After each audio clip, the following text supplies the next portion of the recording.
Un rapport révèle que l'ONU emploie 3300 pédophiles, responsables de 60 000 viols au cours des 10 dernières années. La réalité semble bien pire encore. Un ancien haut fonctionnaire de l'ONU a dénoncé un réseau de pédophilie aux proportions massives impliquant des milliers d'employés de l'ONU et impliquant des dizaines de milliers d'enfants innocents.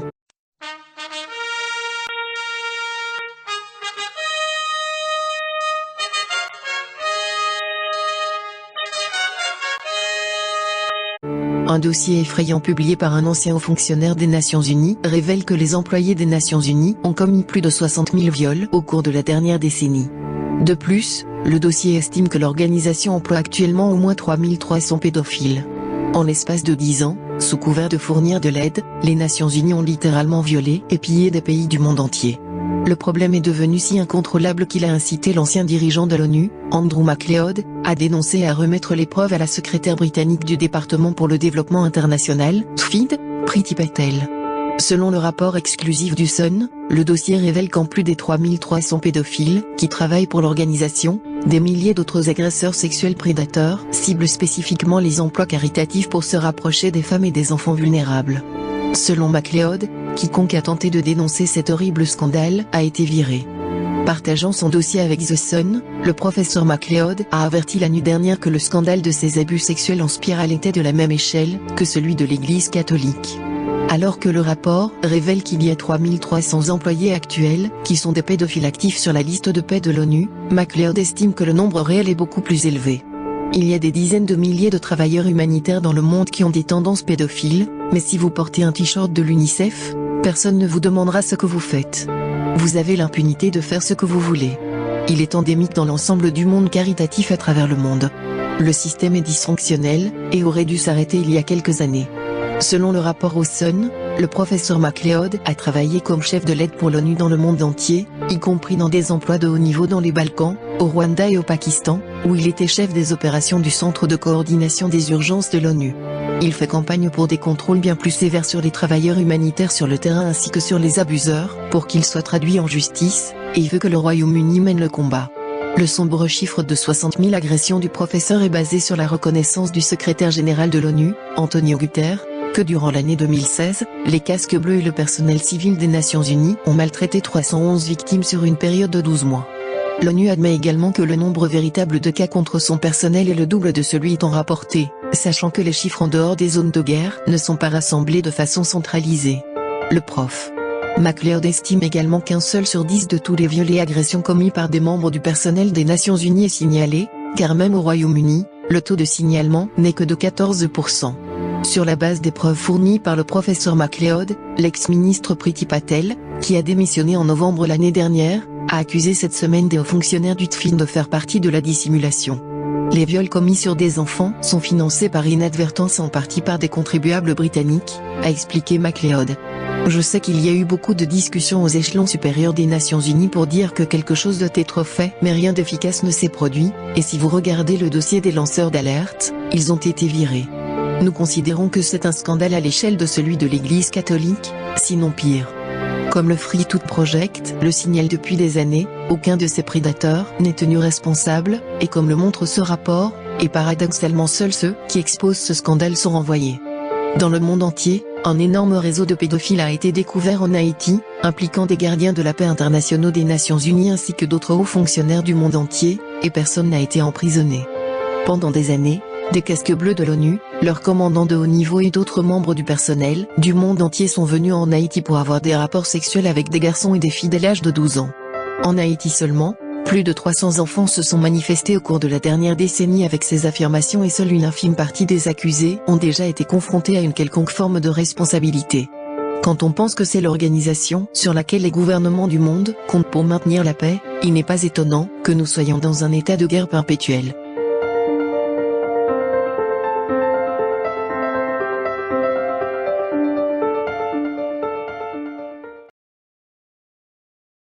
Notre invitée aujourd'hui est Célia de la Varenne, qui est journaliste pour plusieurs médias français à New York, qui a participé à 7 missions de l'ONU. C'est l'auteur d'un livre qui sort aux éditions Ballant, Les étoiles avaient déserté le ciel. Merci d'être sur notre plateau. Merci de m'inviter. Alors ce récit, il va du Cambodge au Timor, de la Bosnie au Libéria. Il raconte souvent le dessous des cartes de ces missions de l'ONU. Ce n'est pas très reluisant, il faut bien le dire. Vous avez notamment été très investi dans la lutte contre le trafic sexuel, contre les abus sexuels dans des zones à risque. Vous parlez notamment dans les 2 chapitres sur la Bosnie et le Libéria. Évidemment, ce sont des choses qui ont beaucoup touché l'ONU ces dernières années, notamment en Centrafrique. D'après vous, une question très simple mais difficile, est-ce que l'ONU se soucie véritablement de cette question ? Bon, moi, je vais me faire des ennemis. Non. Non. Parce que si l'ONU s'en souciait, vu le nombre de fois où, à mon petit niveau, j'ai dénoncé ce genre d'agissement, ces abus, je veux dire, on aurait fait quelque chose. Or, on n'a rien fait. Je me souviens, en rentrant de Bosnie, j'étais passé voir le patron des opérations du maintien de la paix, qui était monsieur Jean-Marie Guéhenno, et je lui avais dit, écoutez, si vous voulez, le programme que j'ai créé en Bosnie, on peut le dupliquer sur pas mal de missions. Et je peux vous assurer, je ne dis pas qu'il n'y aura plus du tout d'abus sexuels, mais en tout cas, ça deviendra beaucoup plus difficile. Il m'a regardé, il m'a dit ben non, ça ne nous intéresse pas.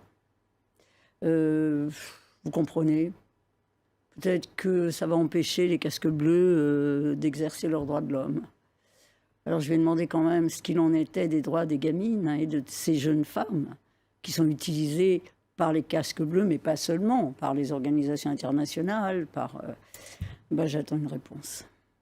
Alors d'après vous, est-ce que c'est parce que ça peut compromettre la diplomatie dans certains cas ? On voit que vous avez un caractère bien trempé à travers votre récit. C'est des missions délicates dans des pays qui sortent de conflits, où le conflit est parfois encore là, et on se dit finalement que les questions d'abus sexuels par des soldats, c'est pas si grave. Écoutez, moi je pense pas de cette façon-là. Je pense que... J'ai bien compris, mais est-ce que vous pensez que c'est ça non. qui suscite ce genre de réponse ? Alors je suis pas sûre. Je me suis toujours demandé pourquoi. Alors j'ai plusieurs... je ne dirais pas réponse, puisqu'on ne m'a jamais répondu.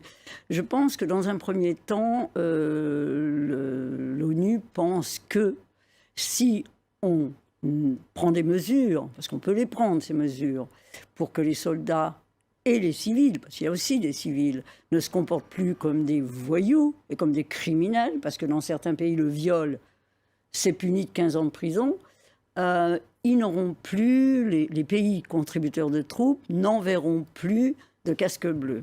Ce qui me fait rigoler doucement. Parce que pour chaque casque bleu, je ne me souviens plus vraiment de la somme, mais je crois que les pays touchent entre 1 290 $ par casque bleu. Donc quand même, ça rapporte, d'autant que le soldat va être payé 20 $ par mois. Je crois qu'il n'y a pas de volonté politique de combattre ces agissements, mais ce qui, moi, me met hors de moi, c'est que dans ces pays où l'ONU est envoyée pour prêter vraiment, pour aider ces populations qui sortent de conflits ou de guerres et qui sont complètement démunies, c'est comme si on disait au casque bleu, de toute façon, ce sont des filles, on s'en fiche. Eh bien non, on ne s'en fiche pas. Alors, il y a 2 choses, comme vous dites. Il y a le fait que vous êtes dans des pays où les abus sexuels, le trafic est développé, mais il y a aussi celui dont profitent les casques bleus. On se souvient qu'il y a eu des cas en République démocratique du Congo. Il y en a encore. Il y en a encore. Tous les jours. Est-ce que vous avez vous-même en mémoire des cas où le scandale a été totalement étouffé par l'ONU parce que ça aurait fait trop de vagues? Ah bah oui. Par exemple. En Bosnie, nous avions...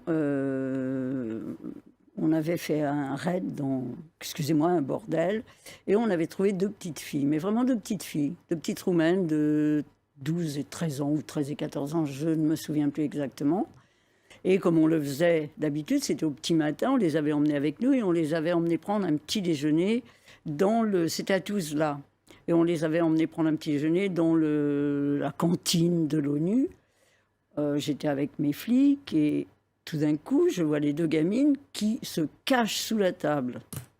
On se dit, c'est bizarre, et on regarde. Et on voit 2 soldats pas de soldats, il n'y avait pas de soldats, 2 policiers pakistanais. Finalement, on les fait sortir de sous la table et avec un interprète, elle nous raconte l'histoire. Ils avaient payé pour passer la nuit avec ces gamines, ils les avaient lacérées à coups de rasoir, forcées à avoir des relations sexuelles avec des animaux, et comme elles n'étaient pas assez dociles, selon eux, elles avaient été ensuite violées par les gardes du corps du trafiquant. Et vraiment, ça nous a donné la nausée. Donc, on l'a signalé. Moi, je l'ai signalé à mon boss, Jacques-Paul Klein, qui était vraiment le chef de la mission et qui était dur, hein, et qui était furieux et qui voulait les virer, enfin les renvoyer. Le lendemain matin, ils avaient quitté la mission. En catimini. Ah ben oui. Et... on les a jamais... Enfin, si, ils doivent être sur notre mission de la paix, hein, parce que ces gens-là, on les transfère.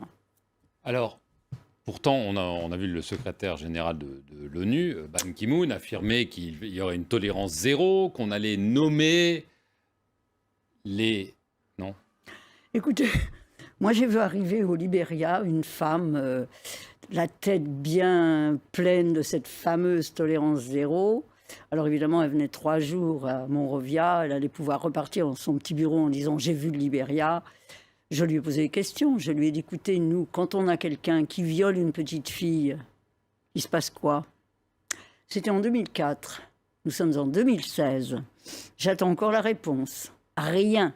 Il n'y a rien. Le problème, c'est que l'ONU, en tant que telle, ne peut pas sanctionner. Il faut que ce soit les pays d'où viennent ces soldats ou ces policiers qui le fassent. Oh oui, c'est facile de dire ça, franchement. C'est vrai.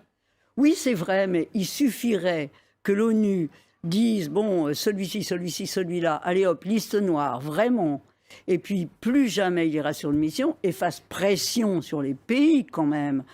Pourquoi peut-on avoir des gens qui commettent des crimes ailleurs? Parce que c'est un crime de violer ou d'acheter une gamine et de... Enfin, pour moi, c'est un crime. La Centrafrique, on en parle beaucoup, des scandales sexuels qui sont pas liés directement à l'ONU. On parle plus de suspicions contre des soldats français de cette mission, mais il y a eu aussi, à la suite de cela, un scandale au sein de l'ONU en affirmant qu'un lanceur d'alerte, entre guillemets, Anders Kompass, un diplomate suédois, avait fait un rapport qui a été plus ou moins enterré. Pour vous, est-ce que c'est symptomatique des maux que vous dénoncez? Oui, oui, bien sûr. Ça n'a aucune importance. Je veux dire, les abus sexuels, qu'ils soient de soldats, comme ceux de la force Sangaris et encore, ça a été beaucoup exagéré. Il y a une enquête en cours en France. Oui, donc c'est un peu difficile d'en parler. Mais dans un premier temps, l'ONU s'est retranchée derrière en disant c'est pas l'ONU. Mais au même moment, il y avait une petite fille de 12 ans qui était violée par des soldats de l'ONU. Et toutes les semaines, il y a des abus sexuels commis par les gens de l'ONU. Alors moi, je dirais pas que ça me décourage, mais c'est facile, quoi. C'est facile. On peut faire quelque chose. Mais à quel niveau est-ce qu'il y a cette sorte de conspiration du silence que vous semblez dénoncer? À tous les niveaux. Mais au plus haut niveau. Mais oui, d'abord, vous avez un secrétaire général qui s'est soucié il va faire 10 ans, oui. En 10 ans, il s'est beaucoup plus soucié de son image personnelle que de l'image de l'ONU. Il fallait pas, mon Dieu, il fallait pas qu'on parle de lui en mal, il fallait pas. Et c'est pareil pour tout. Plutôt que de reconnaître qu'il y a eu ce qui s'est passé, et ça, je trouve que ce serait à la gloire de l'ONU quand même. Non, on l'étouffe. On peut faire un parallèle avec l'épidémie de choléra en Haïti. Pendant des années, l'ONU a nié que c'est des casques bleus népalais qui en étaient l'origine. Elle a fini par l'admettre. Là, elle propose 400 millions de dommages. Elle dit que son immunité serait en danger. Mais ce sont des foutaises, tout ça. L'ONU ne veut pas payer. Vous vous rendez compte, si par exemple l'ONU devait payer les maires de Srebrenica, par exemple, pour ces massacres qui ont eu lieu sous le regard de l'ONU impassible. L'ONU a même fourni les bus qui emmenaient aux Serbes, qui emmenaient les Bosniaques. Je veux dire, l'ONU serait, entre guillemets, ruinée si à chaque fois elle devait payer. Donc l'ONU ne veut pas payer et préfère s'en tenir aux dénégations. Non, il n'y a rien. L'ONU pense que ce qui n'est pas admis, peut-être, n'existera pas.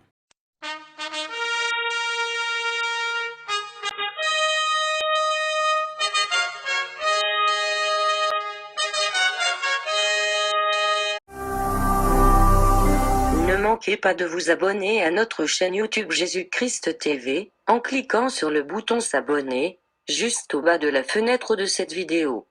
Ainsi, vous recevrez automatiquement nos nouvelles vidéos, et vous ne raterez aucune. Vous connaîtrez la vérité et la vérité vous affranchira. Jean 8, 32.